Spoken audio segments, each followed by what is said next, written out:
Welcome back to The Growth Show. I'm your host, Whitney Bateson. And today's episode is especially for those of you who cringe at the idea of self-promotion, but still want to grow a business that feels aligned, impactful, and sustainable. Our guest today is Melitta Campbell, also known as the Value Whisperer. She's a best-selling author, TEDx speaker, and award-winning business coach with nearly 30 years of experience helping leaders and entrepreneurs communicate with confidence, clarity, and purpose. Melita has worked with powerhouse organizations like Nestle, Lloyds Bank, and the United Nations, but what really sets her apart is her quiet conviction that you don't have to shout to stand out. Through her signature value whispering approach, Melita teaches her clients, especially the quieter, more thoughtful types, how to attract dream clients by being more of who they are, not less. She's been recognized by LinkedIn as one of their top sales influencers and most authentic voices. And today she is here to show us how marketing can feel meaningful, energizing, and aligned, even if you would rather do anything than go live on Instagram. We talk about all the different ways that you can be growing your business, social media included or not. So it's a great conversation. Let's get into it. Hi, Melita. Welcome to the podcast. I'm so excited to have you here. Yeah, me too. I'm excited for this conversation, Whitney. Yeah, I love what you're about. And actually, that's where I would love to start is a little bit of your story. So what led you to embrace your quieter strengths and eventually build a business around this kind of idea? Oh, I wish I should work on a really short, it was this answer. Yeah. But it's never quite like that, is it? I guess part of it was moving from the UK to Geneva. So I came here and I was always very shy and introverted, but I got my head down. I was the good girl, never made a fuss, never got into trouble. And that served me really well until it didn't. The big change came, and I talk about this in my TED talk, that I got thrown out of a job interview because I was saying things like, we did this and we did that. And they thought that I was passing someone else's work off as my own. And they threw me out after just 10 minutes for like stealing credit and lying about what I'd done. And I was like, but I'd only worked in small companies up to that point where there was only me. I was doing the strategy and the implementation and everything. It was only me doing all the marketing and branding. But by that point, it was too late. So I cried all the way home and pretty much for the next few days. But then I realized she was right. Not that I'd stolen credit from anyone else, but I really hadn't owned my own value. So in my next interview, I thought, own everything I've done. Why did I do it that way? What worked? What didn't? What do I learn? Everything. And so that's what I explained in that interview. And this was going for a large company for the first time ever. So it was really a big step for me career-wise. It was doing something that I hadn't done before. It was internal communication rather than marketing and branding and PR, which I'd previously done. So all the odds were against me. But by the time I got home, they'd phoned me to say I got the job.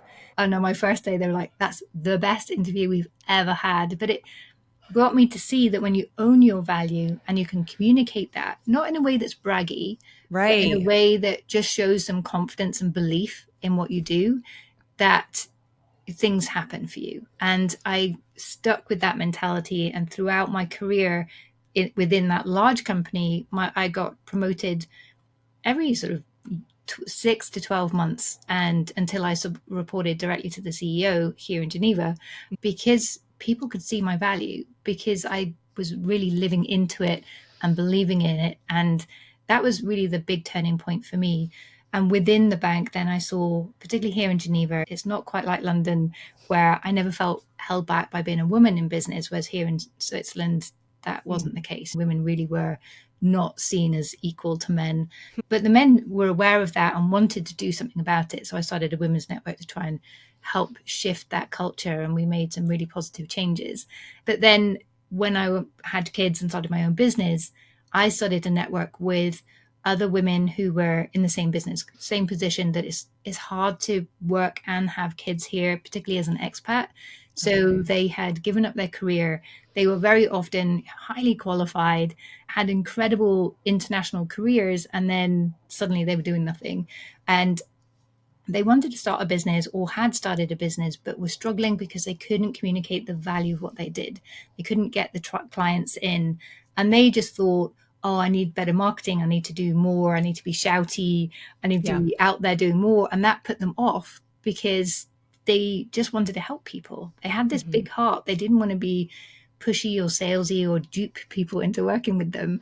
And so I saw that there was a gap in terms of no one's taught how to communicate. So there's a skills gap, but also a fear of coming across as pushy and arrogant or anything like that. So those two things together were holding them back, but they hadn't realized that it's not, they didn't have to just market loudly. They had to resonate and connect with people by understanding their value, then understanding who their niche is. A lot of them had no idea who their real niche was, and then how to connect the two. So seeing that was an issue, that's where I positioned myself. I started to help those clients. And yeah, that's what I've been doing for the last nearly 10 years now. Wow. Wow. There was so much good packed into that. And I was nodding my head as a dietitian, and a lot of our listeners are in that health and healing profession. And I think it resonates so much that you want to help people, but then that speaking confidently about how you can help people. Even when I was working in corporate too, at that point you mentioned about really owning confidently, like the work you've done, putting yourself as not this know-it-all, but that, yeah, I do know things at the same time. And you should listen to me. You should trust me. You should care about my perspective. But I think that's just such a challenge for so many of us. Yeah. And I think particularly as women, it's hard because the corporate environment was designed by men at a time in history when women just weren't there. It's not their fault, but it's just not an environment that works for us. Plus, since writing my book, A Shy Girl's Guide to Networking, a lot of my audience are more introverted as well, or extroverts that just don't like being center of attention and loud as well. So when you combine all these factors together, and as I said, we're just not trained in how to communicate or ever encouraged really to put our hand up and say, hey, do you know what? I'm brilliant. We don't have that experience and knowledge. Plus, as business owners, what I've discovered on my podcast, I interviewed for the first 190 episodes, I interviewed women who've been successful in business to try and find out what the patterns. And only one of them ever said, I intentionally always wanted to start a business. Most women seem to start a business because they had kids, they moved country, they had a health challenge, they needed to support their family. Something changed and they were thrown into it because the flexibility made sense rather. And they're almost below zero because the men have a network that includes other men who have started successful business. Most women don't have that because they network. weren't creating that foundation because they didn't think that was a path they were going to take. Yeah, so they don't have the foundation. They don't have the sort of support network around them, other people like them who have done this. Plus, there's a big skills gap as well. There are so many things working against us. And I think we're just not used to, as you say, communicating with value and in a way that feels comfortable. And we are very collaborative, communicative. We don't, as women, we don't like to, and we don't like other women to say, oh, I'm better, I'm the best at this.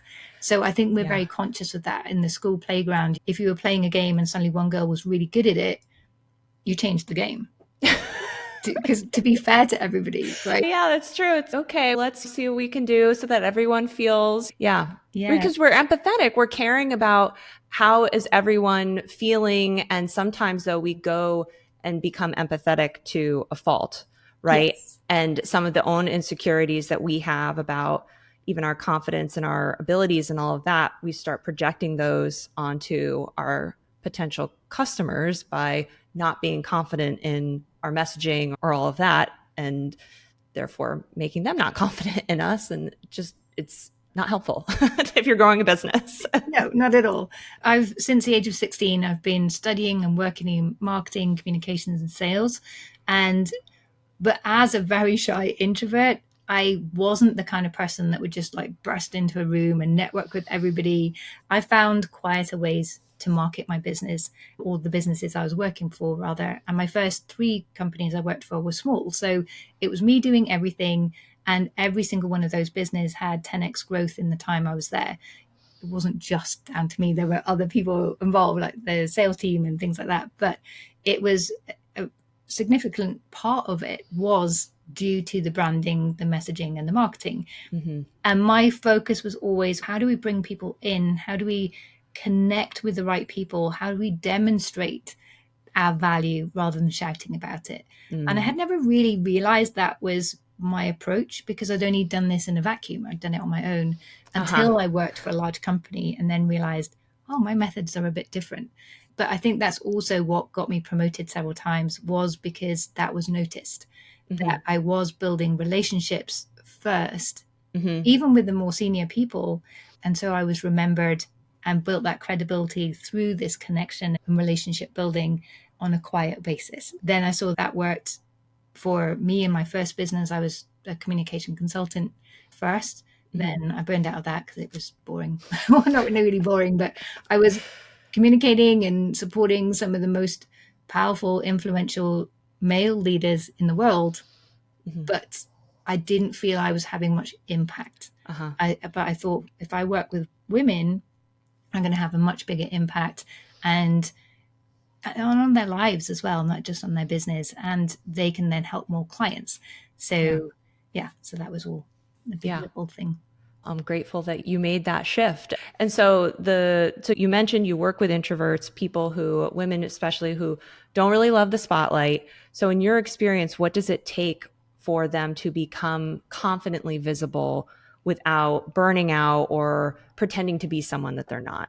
Yeah. So the first thing, I think the big thing that I work on with my clients, so I have the value whispering framework, which is what I've called it. So it's really understanding your value is the first part. Who are you, and what do you have to bring to the table? And this is sometimes quite hard, because when we're really good at something and we're just naturally good at it, we discount it. We don't necessarily realize that this is a skill that other people value. So we start to unpack all of this, but also we're told very clearly, particularly as women, but men get this as well, that you don't talk about your successes and achievements and the things you're really good at, because that's bragging, it's being full of yourself, and nobody likes that. On the other hand, we're told not to talk about our failures and where we've messed up, because that shows weakness and that's going to stop us getting our bonus in the corporate environment. So we don't talk about that either. But then we end up in the middle, feeling the same as everyone else, not standing out. So the first step is to embrace all of it. Look at what are all the things we're really good at. What are those lessons we've learned the hard way through getting things wrong that have taught us the right way to create success and what works for us. So leaning into all of that and looking at, what does that mean for the way we set ourselves up for success, which could be completely different to everyone else. And what does that mean for our clients? Then we're going to go deep into your niche and really find out who is that, like, one representative person of your niche, and what makes them perfect for you and you perfect for them.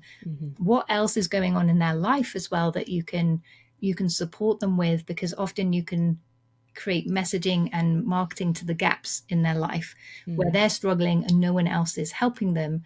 And quite a few of my clients, it doesn't always work out depending on your niche, but quite a few of my clients have done that very successfully, which has brought their marketing budget right down, and they can just focus on one small thing, which doesn't tell their clients about their service, but tells them everything about, I see you, I hear you, I understand you, we're on the same page, I care, and I'm here for you, which brings them through the door. And then when they're ready for your service, they wouldn't dream of going to anyone else, because you're already there and that you already have that relationship. Yeah. So it's finding that sort of value sweet spot between what's unique about you, where your clients need help, and then focusing everything on this, so that your messaging, your marketing, your sales process, the people you employ, everything, you weave that value through everything you do, every decision, every action you take, and then you're much more focused, so you can avoid a lot of comparisonitis and imposter syndrome. Not entirely. I think we're just human, we're always prone to these things, but it makes it much, much easier to focus our time, attention, energy in this small specific space than to try and do everything that everyone's saying we should do, and ending up in this cycle of doubt that we can be trapped in, for that doom spiral. Right. And that self leadership piece has to be part of that, really building your mindset, the belief in what you're doing, making sure you're putting the right boundaries and habits in place to make life easier for you, because most people are juggling several different things. They're not just running a business. Bring all of those pieces together, those three elements, and that's really helps you to stay focused so you can be more efficient with your time and energy and have more impact for your clients, and just feel you can then really design everything exactly right for you. So you feel good, your clients feel good, you create this wonderful sort of ecosystem, and you start to attract clients without working harder or shouting louder, and it all starts to come together. But it takes a bit of time to dig a bit deeper, to find those connections, but then it all becomes faster and smoother later on. Yeah. So this isn't about a specific tactic of, okay, you're going to be posting on Instagram or you're going to go to this or that. It's having that initial thought work of truly leaning into what is your value and really connecting to that in a deep level, because you can put out all of the emails, all of the posts in the world, but if it doesn't come from that first spot, then it can feel like you're shouting into the void a little bit, because you're just feeling, I need to be louder because nothing's working, but it didn't start from that heart place first. Yeah, exactly. And I think once you do connect with that, particularly for your audience, that they're coming from this heart space, they really care. And so once you make that connection, everything else feels so much easier. Suddenly it feels right. As you say, you're not shouting into the void, but even if you're not working with clients yet, you're already having an impact. So for example, I work with one health coach, and she felt very similar to everyone else. She's done the same certifications, she's read the same research, she really cares about people's health. And so she was going through all of this. She goes, I've even got the same values as most of the other health coaches. I just can't see how I can stand out. But then when we got talking about her story, this is what life is like now. Yeah. And then we were having a conversation, and she was 52, in the best shape of her life, full of energy, glowing skin, was a really great relationship with her kids. And she goes, I've just realized women are being told this lie that our health goes downhill after 40, and just to put up with it. And we're like, that's it. That was what she really was passionate about. That's why she started doing the health coaching in the first place. And then the very next post she put on social media saying, hey, women, you're being sold a lie here. Even if nobody became a client, she's had an impact in their life. She's helping them see things differently. That's how we can start creating an impact. We start creating a conversation, and we start attracting more of those people who are like, yeah, I don't want to be sold a lie. I don't believe in this, and it doesn't feel right, but I'm surrounded by, yes, I have found my champion, my guide. So I think if we show up as our dream client's champion, that's when we can start this beautiful relationship in whichever way makes sense for us. Not social media isn't for everybody, and it's we'll talk about tactics beyond that. Yeah, I built a very successful business without ever using social. I had LinkedIn back in the day, in the early days, where just being on LinkedIn brought you clients. It's not like that, unfortunately, anymore. And that's perhaps something else to mention, that this idea of resonating with a clear niche is getting more and more important, because particularly since COVID, everyone's online, everyone's a coach, and we're not just competing with people locally anymore. It's the world. And apps and AI and yeah, especially in the it. health coach space. And we can't reduce our prices, because that doesn't make us profitable, and it doesn't respect our time and energy and care that we're putting into everything. So we have to go premium. So we have to have premium marketing strategies. We have to really connect and build that relationship with people, so that they don't just have the know and trust, which we need, but they also believe that we're their right champion, we're the person that they can turn to for help. So that this idea of resonating is really even more important than ever before, I believe. Yeah, yeah. And a few things. One thing I just loved how you said, if someone listening isn't really sure of their value right now, just start with your story. And that's such a great place to start. Why do you care so much about this topic, about this person that you want to help? And that's great. And then the other thing that you mentioned was how being better at this messaging can help bring your marketing costs down. And I think for smaller entrepreneurs, I think sometimes we don't even recognize the marketing costs because maybe we're not doing ads, maybe we're doing our own posting, we're doing our own marketing, and we're not necessarily like racking up on the calculator how much we're spending on that.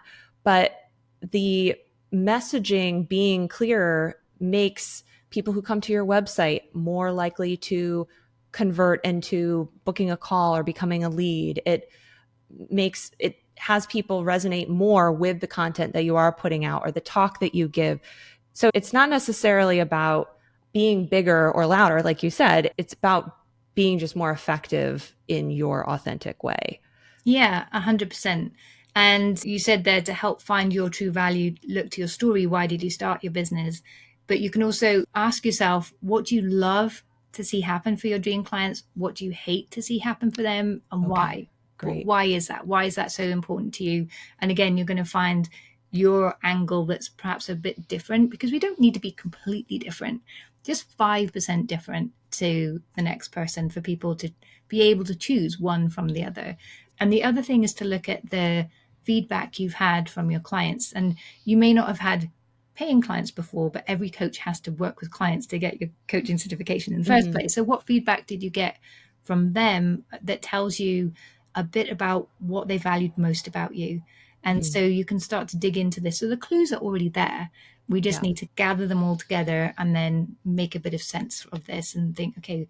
And sometimes it's experimentation as well. So we evolve over time. As I've started as a business coach for women generally, and then I realized, oh no, it's expert women with a service-based business. And then I realized, oh, it's introverted expert women with a service-based business. And but it's taken years to get to that point Yeah. of working with people, having those conversations, taking a moment to reflect and see what is it about this. And I've worked with coaches as well to help with that, because it's very hard to do for yourself.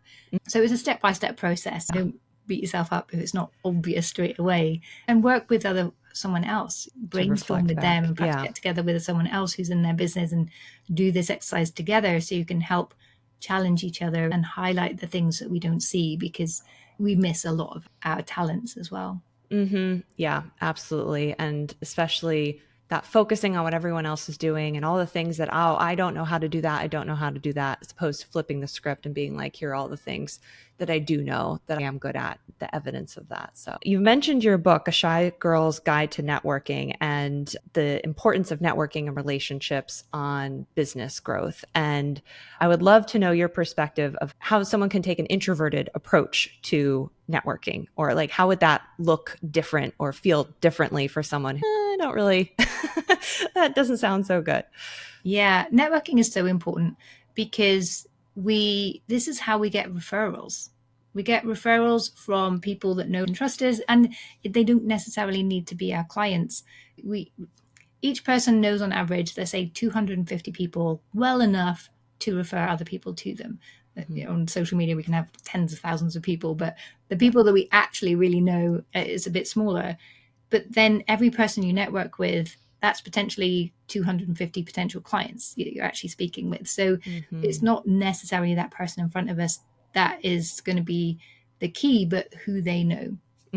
But so it is really important to do. And you travel a lot. I'm based in the Swiss Alps, so I don't always get the opportunity to network in person, but I Yeah. use LinkedIn a lot. I'm always Okay. reaching out to people there, and have met some incredible people, and through my podcast as well. That's a great networking tool.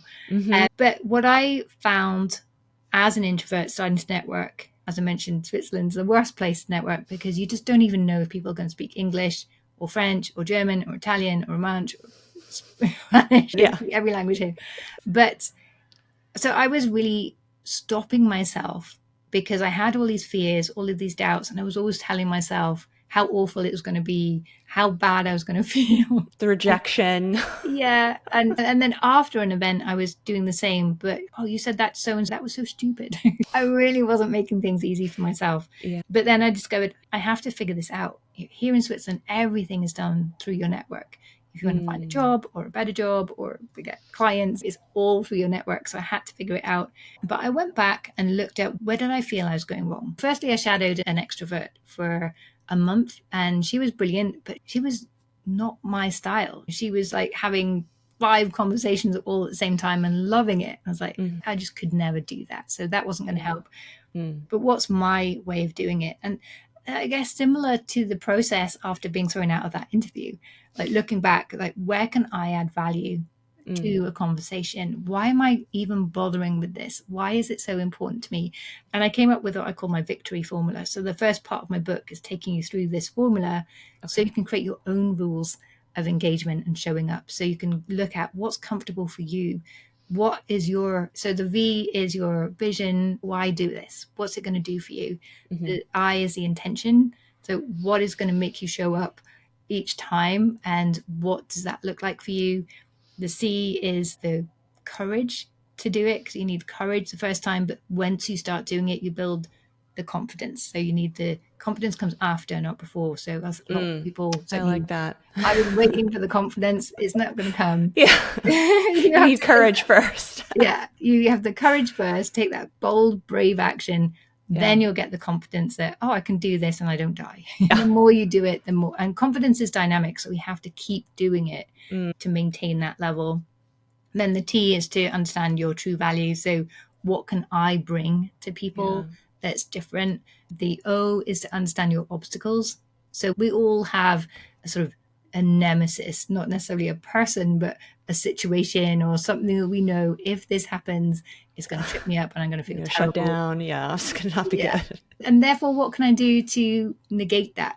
How can I reduce this? How can I sidestep these things? What do I do when the inevitable happens? And very often, because you're prepared and you thought ahead, none of these things happen anyway. Then the R is to create your own rules. So one of my rules, for example, was, if I got to a networking event and I was there for 5 minutes, I just wasn't feeling it, my energy wasn't right, that was okay, I could leave.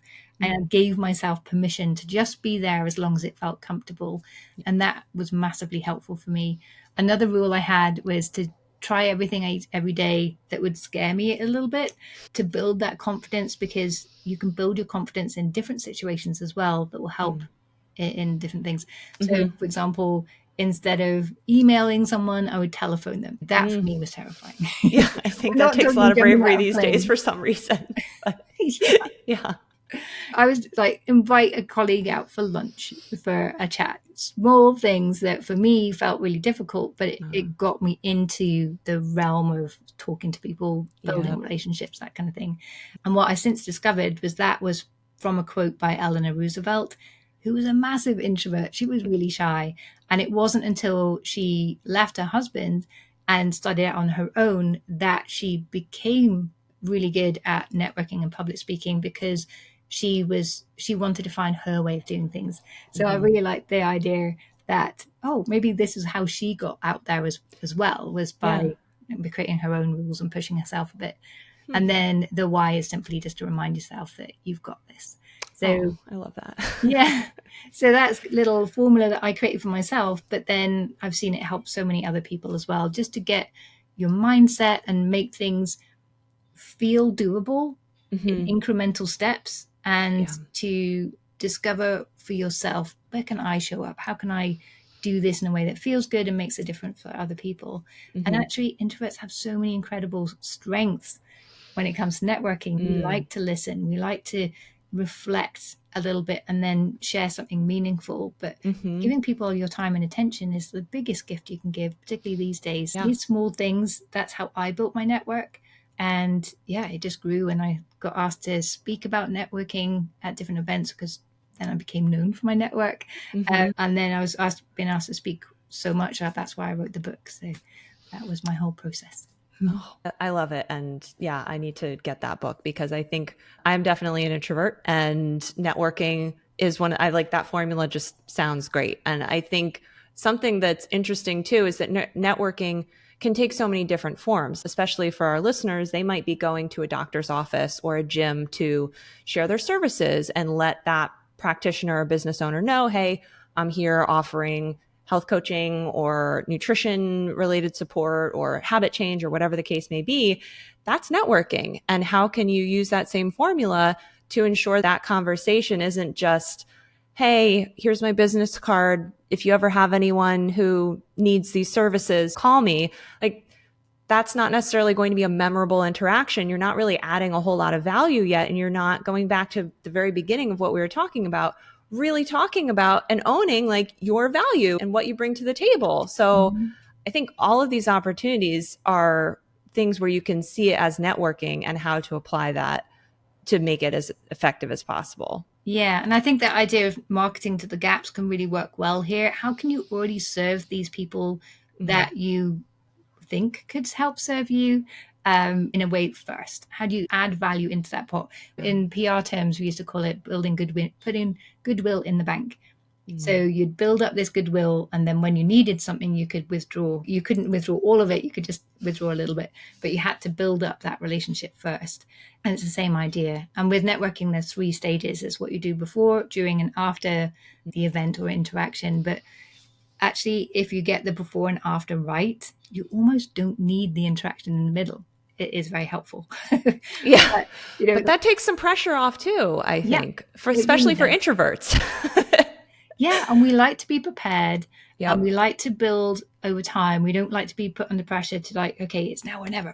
So spreading it out over the before, during, and after can really help. And there's specific things we can do to make ourselves feel comfortable. Like we said at the very beginning, creating our own environment and success factors for us and build that into our little process. There's a lot we can do, and introverts can be the best networkers, I believe. Yeah, I love it. Yeah, I think hopefully everyone listening is feeling a little bit more encouraged to get out there and have those conversations. So what are some marketing tactics or aspects of marketing that you feel introverts may want to stay away from, or that maybe just wouldn't be as a good fit? And maybe what are some things that would maybe better suit their strengths? It's a great question. And I don't think there's anything that does or doesn't suit us. Okay. It's just knowing how to approach it. So with networking, for example, you might think, oh, networking is terrible for introverts because we get drained by this social interaction, which is true. But when we approach it our way, when we give ourselves time either side to, make sure we have a bit more juice in our battery before we go, and we have the time to recuperate afterwards, there's no reason why we can't do that. There is 100% no reason why we can't speak on stages, even in front of thousands of people. In fact, a lot of introverts really enjoy that because they can get their message out to lots of people without the draining social interaction. So things like public speaking really work well for us. And it's because introverts are very good at reflecting on their value. Once we encourage ourselves to do that, we can share something really meaningful and powerful. And we don't like to faff around and add lots of fluff into things. So we can give really powerful talks. Oprah Winfrey and Barack Obama, they're both introverts, very much known for their public speaking skills and ability to really capture people and inspire and change people just through their words. As you go, there's like Lady Gaga, Beyonce, they're introverts. There's nothing we can't do. It's just giving yourself permission and the time to reflect on, how do I want to do this? How do I want to do it my way? Because very often the strategies that are shared and the ways to go about them are very extrovert focused. But I think this idea of building relationships can go a long way. And one of the fastest ways for small businesses to grow is through partnerships and collaborations with other people. So you can tap into their audience, you can share your audience with them. And these kind of strategies work really well. But we want to build those relationships one-on-one. We want to take our time with that, not perhaps put ourselves under pressure. Like, I need to find like 50 referral partners today. Yep. Yeah. And they all have to be willing to talk to me and then sending me people right away. It's a lot of pressure. Yeah. So I think breaking things down, taking it slower, taking that relationship building slower as well. But Hmm. because we have less resistance and it's more thoughtful, very often it's a lot faster. Yeah.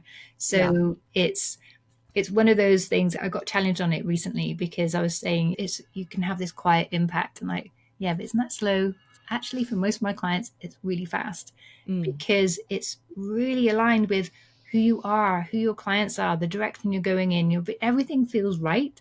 Hmm. So once you get all the things in place, things start to come together quicker and you have less of that internal resistance as well holding you back. And once you tap into that value, people start to come to you because they see that. And I've definitely seen that. Things like the opportunity to speak on the TEDx stage. I didn't go out and pitch for that. They Mm. invited me because they knew of my value already. I think you put that value out there and it will come back. The Hmm. opportunities will come back. I love that. Yeah. And I think for many small business owners that are getting started, especially in the health and healing space and all of that, sometimes we look at some of the marketing tactics, like maybe posting on social media or blogging or some of those more like it feels like behind the scenes because you get to work on it. You're not necessarily having to, you're putting yourself out there, but in a different way. It's still behind the screen. And I think that those are sometimes the places people gravitate towards as opposed to what can feel a little bit more difficult, which is the relationship building, which is the reaching out.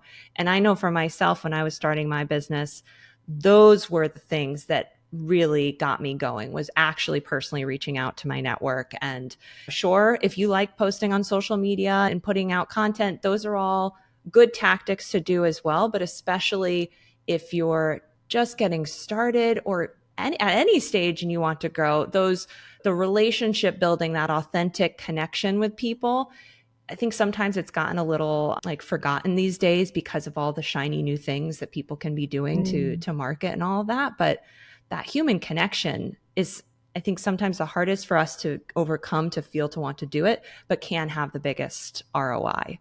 Yeah, and once you start, you realize, oh, I can do this. This is fine. And you start to have some really great conversations. And Yeah. in marketing, there's two strategies. There's hunting strategies and Yeah. farming strategies. You plant the seed, you nurture it over time. Maybe it'll grow into something great, which is like having a great website, having your social media presence, Mm-hmm. blogging. Mm-hmm. These are all that they're great to do because people do try and like go and stalk us online Yeah. before they decide what to do. So it's important to have these strategies, but also Yeah. to know that they're long term. So hunting strategies is where you go directly to your clients. So this is where you're speaking on stages, putting yourself right in front of your ideal clients, where Yep. you're having the outreach, having these conversations, doing that, building things. And at the beginning of your business, it's really hard. It's really important to have more hunting strategies than the farming ones, because Mm-hmm. they're faster. If you're just doing social media, you're going to have to wait 12 to 18 months before that starts working for you. And Mm-hmm. that's 12 to 18 months of being really consistent, posting at least Yeah. 2 or 3 times a week. Whereas the hunting strategies, just go and have a few conversations, particularly with people who are like, what's the word? Like a sphere of influence. They Mm. know more of your ideal clients, but typically more of the kind of people that know. So they've got, yeah, Yeah. exactly. But I think sometimes at the beginning, we're, oh, I can't really reach out to people and you're a bit scared. They can only say no. And more often than not, they say yes. Yep. Yep. And you can start with people that you already know or tangentially know and all of that. Also, it allows you to have more fast feedback so you can iterate, to what you were saying earlier. Whereas like posting on social, like you just really don't know is this working or not? But conversations can just yield so many ideas and new perspectives that you can then move and iterate a lot more quickly, I think, too. Yeah, 100%. Yep. It's just, there's so many things you get from networking. It's not just about hunting for clients.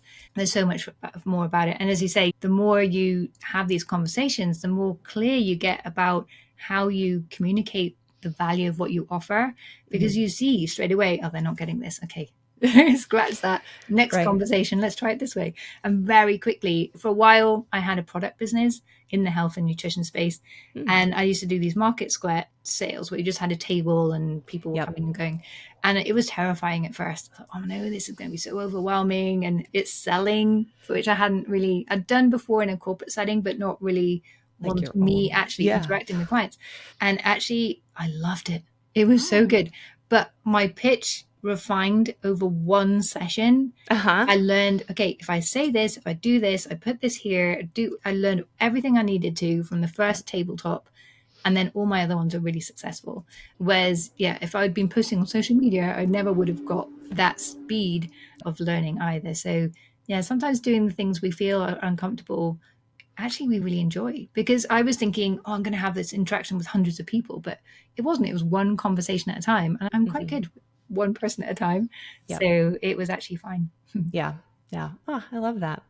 This has just been such a wonderful conversation. I've enjoyed everything you've shared so much. And you have some resources for folks too, if they want to get a little bit more from you, of course, your book. But can you share a little bit about this growth playbook that you have available as well? Yeah, sure. The Introvert's Guide to Business Growth, it's just a small ebook and it looks at those three things we're talking about and the misperceptions people have or the mindset blocks. And so it helps you have these little shifts around finding your value, weaving that value through your marketing and sales, building your mindset, your boundaries, putting all of this in place. It gives you some tools around there. There's a little self-assessment as well, so you can see how ready are you for that next level of growth and where do you need to focus.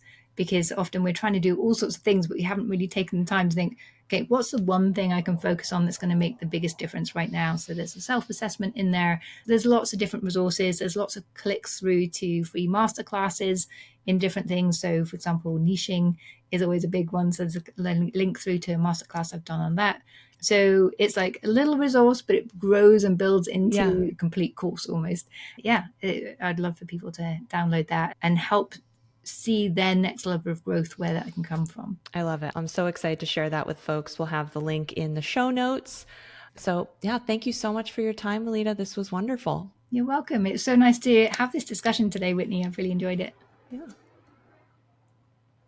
What an inspiring conversation with Melita. I hope you enjoyed it as much as I did. And I hope you're walking away with a renewed sense of what's possible when you market and lead from a place of authenticity, not exhaustion or feeling you have to be someone you're not. And there were so many gems in there, from connecting with your value and really getting that core foundation set to marketing techniques that you should be thinking about and utilizing, whether you're new in business or you've been in it for a while, and how can you make those current efforts even more powerful? So just packed with so many good pieces of information. Thank you so much, Melita, for your time. And if her approach to value whispering resonated with you, be sure to grab her free Introverts Growth Playbook. It's packed with practical tips to help you grow your business in a way that protects your energy and amplifies your impact. And the link is in the show notes. And remember, if you loved this episode, I'd be so grateful if you would leave a rating or a review. It helps more thoughtful entrepreneurs like you find the Growth Show and join our community. All right, until next time.